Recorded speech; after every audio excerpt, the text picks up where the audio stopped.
드디어 국민의힘 안철수 의원이 이재명 대표를 직격하면서 차마 입에 담을 수 없는 말을 했습니다. 부산에서 목을 긁힌 뒤 죽은 듯이 누워있는 모습과 비슷하다, 이런 말을 했다는 것인데요.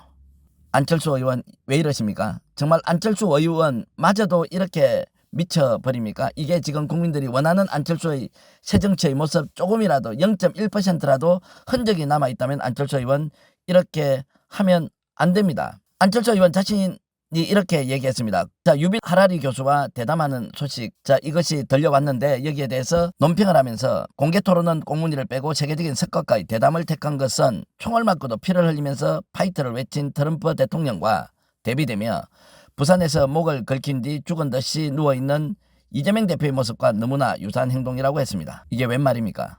이렇게 해야 합니까? 이재명 대표가 목에 상처를 당하고 나서 죽은 듯이 누워 있었습니까? 정말로 조금만 더 0.1mm만 그 칼날이 안쪽으로 들어갔어도 바로 목숨을 잃을 수밖에 없는 상황 아니었습니까? 여기에 대해서 민주당 전용기 의원은 안 의원은 인간이길 포기했느냐라며 강하게 되받았습니다.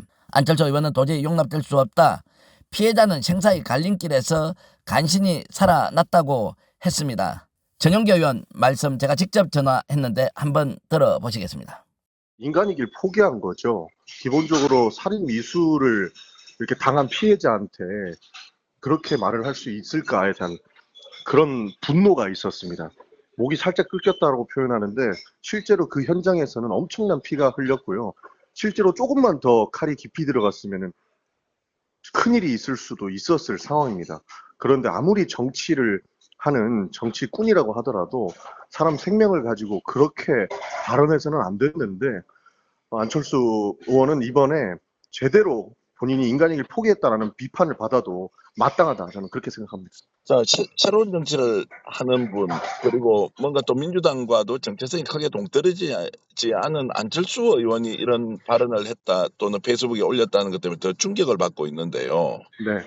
자, 안철수 의원이 원래 그런 사람이었습니까? 아니면 이번에 이 사안을 통해서 뭔가 본인이 존재감을 드러내기 위해서 정말로 계산된 발언을 했다, 이렇게 봐야 될까요? 어떻게 보십니까? 저는 후자라고 생각을 합니다. 지금 본인이 이슈 메이킹을 해야 돼서 이야기를 했다라는 평가도 있는 것 같습니다. 그리고 이재명 민주당 대표가 테러를 당하고 피살 직전까지 갔던 상황에 대해서 정말로 이런 방식으로 조금 긁혔다, 죽은 듯이 누워있었다, 이렇게 표현해야겠습니까? 안철수 의원, 우리가 갖고 있는 그 일말의 기대, 새로운 정치의 상징이었고 지금도 대선 후보로 뛰기 위해서 뭔가 움직이고 있지 않습니까? 기업인으로서 기업가 정신을 국민들에게 얼마나 많이 설파했습니까? 의사로서, 그리고 IT 전문가로서, 그리고 지금 국회의원으로서 새로운 정치를 하려고 했던, 또 한때는 윤석열이 아니라 이재명과 손을 잡고 공동정부 구성에 대한 계획도 했던 정치인 아닙니까? 이렇게 할 수밖에 없는 현실, 안철수 의원이 살기 위해서 하는 것인지 아니면 이것이 안철수 정치인의 본심이었는지 묻지 않을 수 없습니다. 정교환의 논평이었습니다.